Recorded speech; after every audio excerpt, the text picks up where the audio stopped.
کتنی بڑی بات ارشاد فرمائی، فرمایا لا تقنطوا من رحمت اللہ، تم نے میری رحمت سے نا امید نہیں ہونا۔ اللہ کی رحمت سے نا مالک کیا ملے گا؟ فرمایا ان اللہ یغفر الذنوب جمیعا، اللہ سارے گناہ معاف فرما دے گا۔ تو جن لوگوں کو اللہ کی رحمت پر نبی کریم علیہ السلام تشریف فرما ہے، امام غزالی نے لکھا ایک بدو آ گیا، دیہاتی سادہ آدمی، سادے بندے بھی سادے ہوتے ہیں، ان کا بھی اپنا طرز زندگی ہوتا ہے۔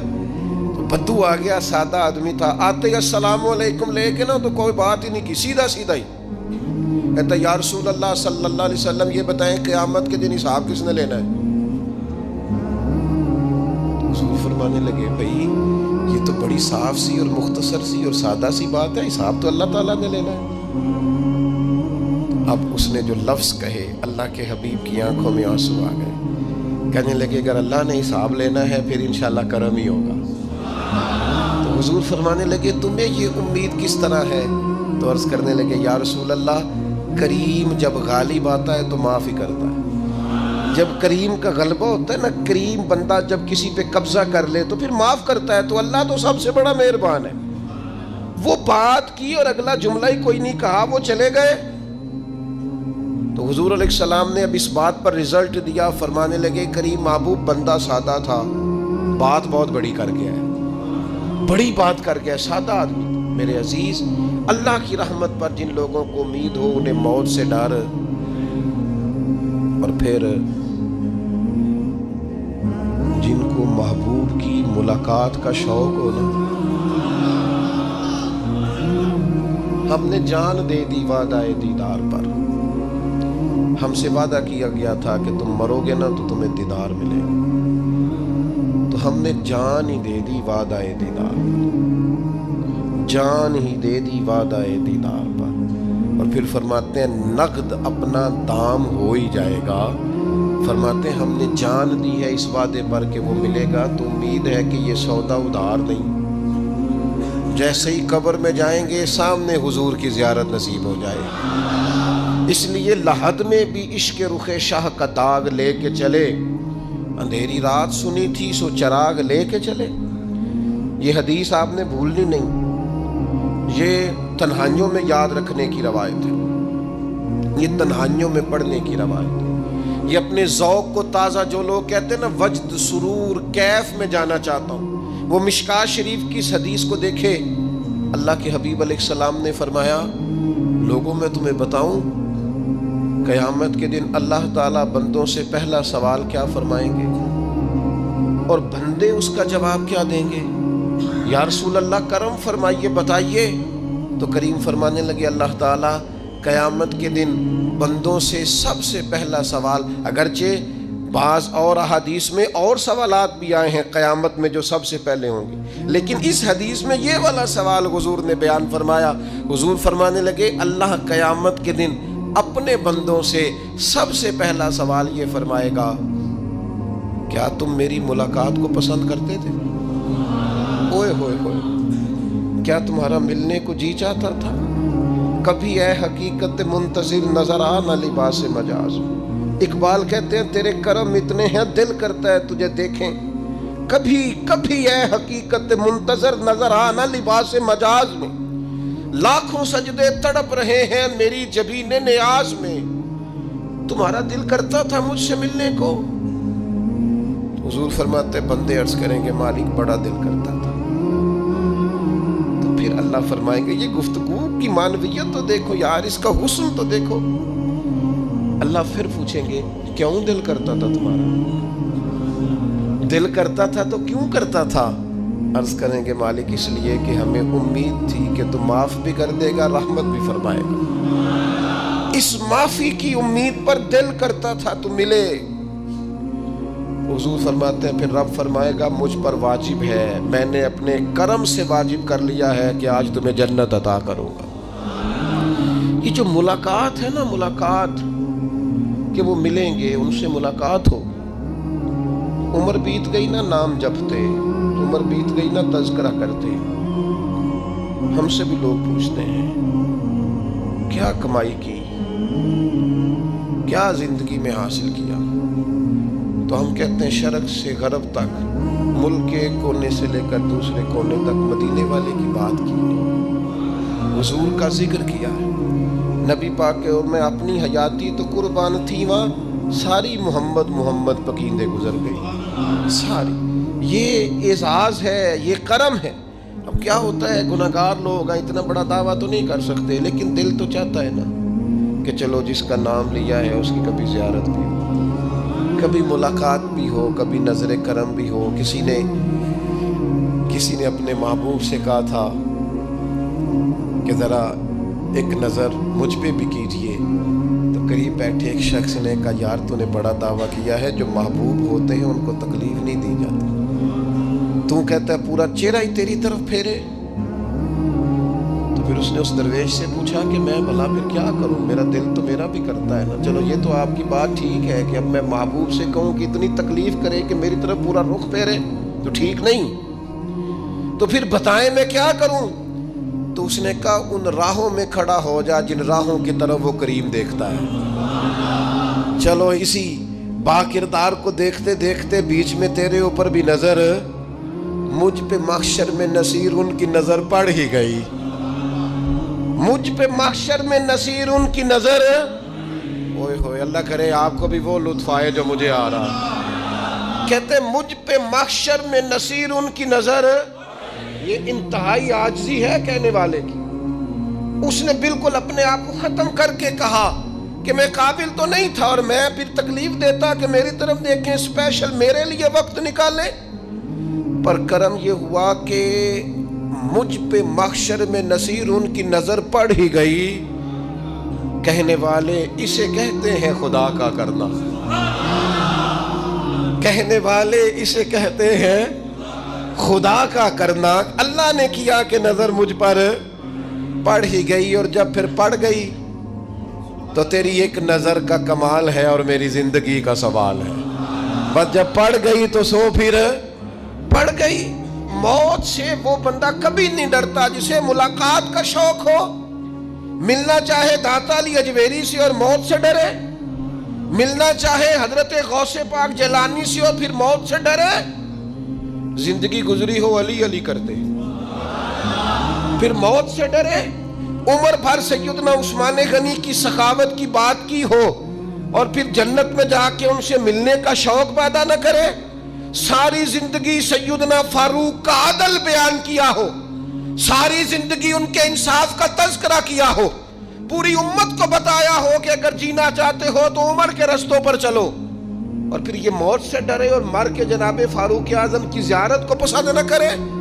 جسے صدیق کی وفائیں یاد ہو، جنہیں جناب ابو بکر صدیق کا عشق یاد ہو، وہ پھر ان کی زیارت نہ کرنا چاہے اور ساری عمر حضور کی نعت پڑھی ہو۔ مانا نہیں آتا تھا پھر بھی کہا بلغ العلا بکمالہ کشف الدجا بجمالہ حسنت جمیع خصالہ صلو علیہ والہ سے نہیں ترجمہ آتا تھا، پر جب بھی کو پڑھتا تھا یہ بھی جھومتا تھا، مولا یا صلی وسلم دائماً۔ میں آپ کو بتاتا ہوں توتلا آدمی، توتلا اور دیوانہ مجذوب بیچارہ، سمجھ نہیں، توتلا بولنا بھی ٹھیک نہیں آتا۔ مجھے نماز کا سلام پھرا تو وہ جلدی آ گئے، وہ ایک مجذوب آدمی تھے، سادے تھے، تو سلام لی تو کہنے لگے میں گل کرنی سی، تو میں نے ان سے کہا کہ تھوڑی دیر کے بعد ملتے ہیں۔ سادہ آدمی ہے، اللہ مجھے معاف کرے، میں کوئی نقل تو نہیں ان کی اتار سکتا، اس زبان کو ہم توتلی نہیں کہتے، ہم اس زبان کو بلالی زبان کہتے ہیں۔ یہ بڑی خوبصورت زبان ہوتی ہے، یہ جو توتلے لب و لہجے ہوتے ہیں نا، وہ جب بچہ پوری طور پہ اماں نہیں کہہ سکتا، توتلا ہوتا ہے تو کوئی مزہ آتا ہے اماں کو اماں کہلوانے میں۔ جب وہ پوری طور پر باپ کو بابا نہیں کہہ سکتا اور توتلا ہوتا ہے تو کوئی مزہ آتا ہے کہنے میں۔ وہ جب دادی نانی دادا کہتا ہے تو دادے کا دل کرتا ہے یہ 100 بار کہے، چونکہ اسے کہنا نہیں نہ آتا، لیکن اس توتلاہٹ میں جو اس کو لطف آتا ہے۔ مجھے بڑے لوگ آ کے شعر سناتے ہیں، میں نے بڑے خوشگلو نعت خانوں سے زندگی میں سنا ہے، وہ صاحب میرے پاس آئے اور میں نے کہا بعد میں ملیں گے، تو سادہ آدمی ہے، مجذوب ہے، پورا شعور نہیں رکھتا، مجھے کہنے لگا مصطفیٰ جان رحمت کے بعد مصطفیٰ جان رحمت پہ لاکھوں سلام کے بعد، یعنی معنی یہ تھا کہ سلام کے بعد. تو اب بڑے بڑے سریلے بندوں سے بھی بندہ سنتا ہے، میرا دل کرے. اور میں نے جان بوجھ کے ان سے کہا اے دوبارہ کیا جائے ذرا، کیونکہ توتلے تھے نا. میں نے کہا تو کہنے لگے مصطفیٰ جان رحمت پہ لاکھوں سلام کے بعد. او میرے عزیز یاد رکھو، ساری زندگی حضور کی نعتیں پڑھی، نبی پاک کے تذکرے سنے، اب موت سے ڈر جائیں؟ حالانکہ موت تو ایک پل ہے، پل سے گزریں گے تو سامنے اللہ کا دیدار بھی ہوگا، مدینے والے کی زیارت بھی نصیب ہوگی. تو زیارت ہوگی اور ہر نظر کانپ اٹھے کہ محشر کے دن خوف سے ہر کلیجہ دہل جائے گا.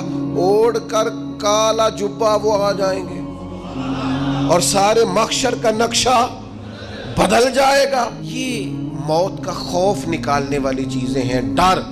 اچھا مجھے ایک بات بتائیں، یہ میں امید کی بات کرنے لگا ہوں. چلیں اب یہ بات تو مشکل ہے پر کرنی پڑے گی، مجبوری ہے.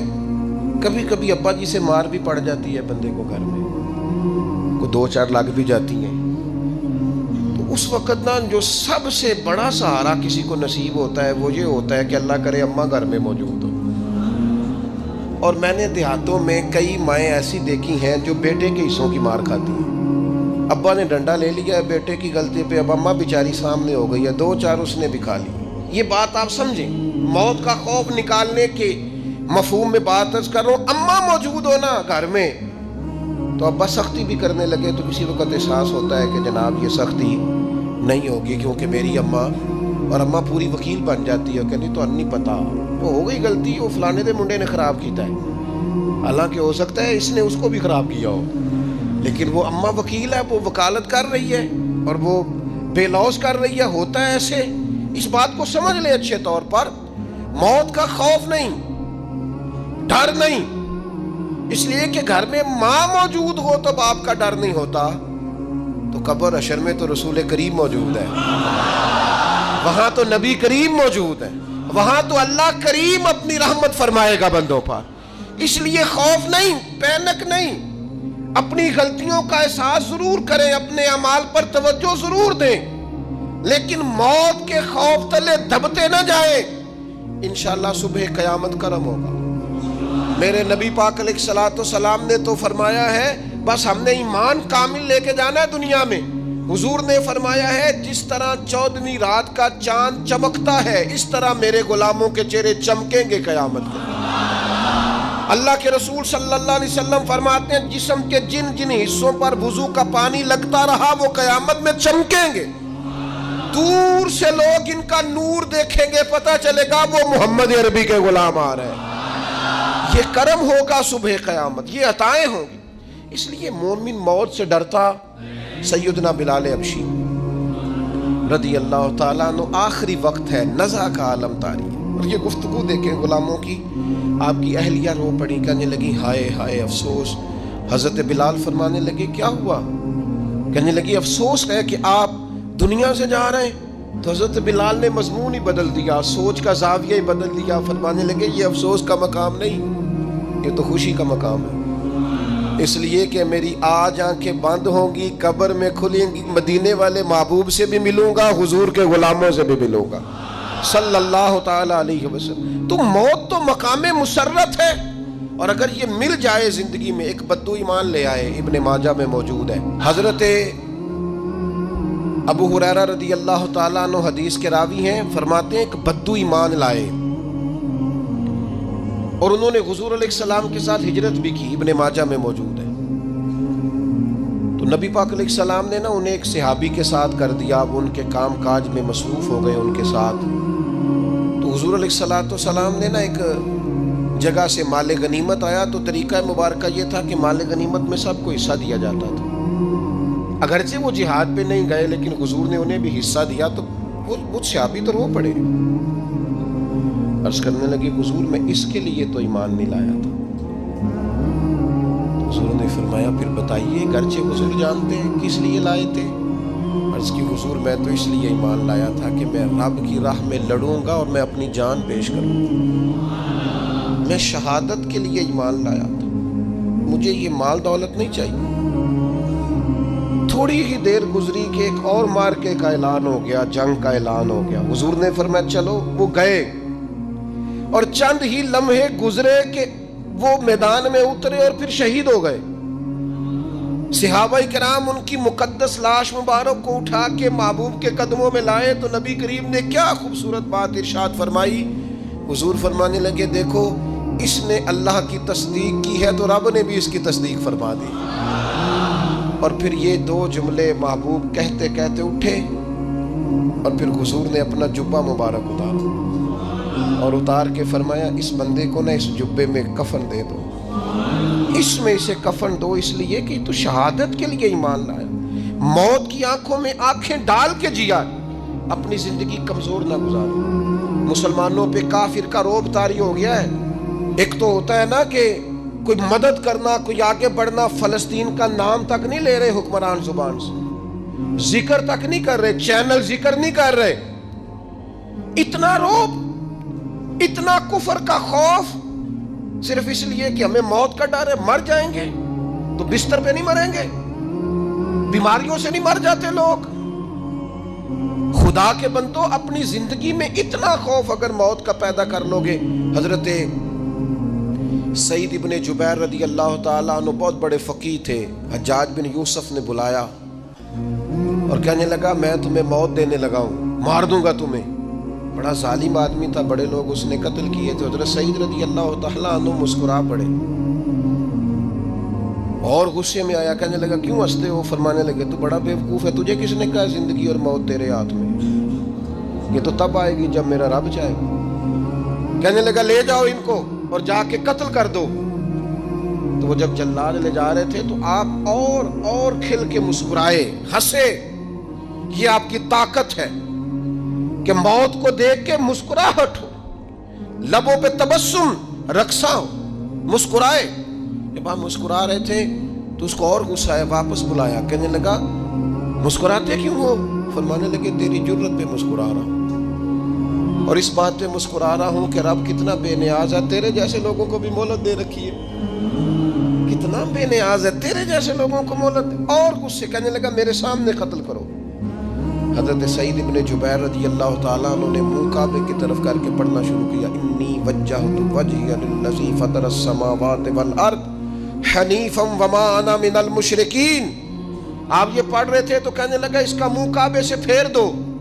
کعبے سے منہ پھیرا تو آپ فرمانے لگے تو بڑا ہی بیوقوف ہے، میرا رب کو صرف کعبے کی طرف مقید ہے، وَلِلَّهِ الْمَشْرِقُ وَالْمَغْرِبُ فَأَيْنَمَا تُوَلُّوا فَثَمَّ وَجْهُ اللَّهِ۔ چہرہ پھیر دیا جب اس نے تو آپ فرمانے لگے مشرق بھی اللہ کا، مغرب بھی اللہ کا، اور اللہ فرماتا ہے تم جدھر بھی منہ کرو ادھر ہی اللہ کی رحمت ہے۔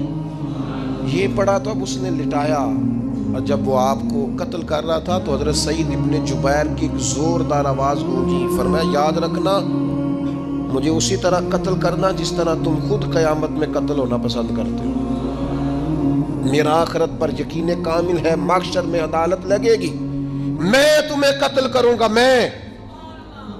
حضرت سعید ابن جبیر کی وہ جرت تھی کہ دربار سارا لرز گیا حجاج کا۔ حضرت سعید ابن جبیر رضی اللہ تعالیٰ عنہ کہنے لگے اللہ اسے میرے بعد کسی پر مسلط نہ کرنا، میرا قتل آخری ہو، میرے بعد نہ ہو۔ ڈر گئے لوگ، سہم گئے، اور وہ جو جلاد آپ کو قتل کر رہا تھا اس کے بھی ہاتھ کانپ رہے تھے۔ اتنی جرت، موت کا ایک منٹ کے لیے خوف نہیں۔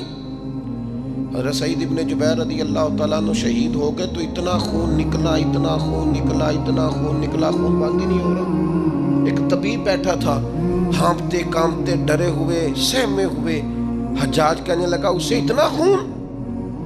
تو کہنے لگا بادشاہ میں نے سالوں مریض دیکھے ہیں، اس کو پتہ چل جائے نا مرنے والا ہوں وہ تو اتنا خوف میں آتا ہے، پہلے ہی اس کا سارا خون جم جاتا ہے اور سکڑ جاتا ہے اور اس کا خون جل جاتا ہے۔ یہ جو بندہ تم نے شہید کیا ہے نا اس میں ایک رتی برابر بھی موت کا خوف نہیں، موت کے خوف سے بے نیاز تھا، اتنا خون نکلا۔ حضرت سعید ابن جبیر شہید ہوئے اسی دن حجاج کے پیٹ میں درد شروع ہوا، صرف 15 دن حجاج بعد میں زندہ رہا ہے، 15 دن، اور ساری رات تڑپتا تھا، کہتا تھا مجھے خواب میں آ کے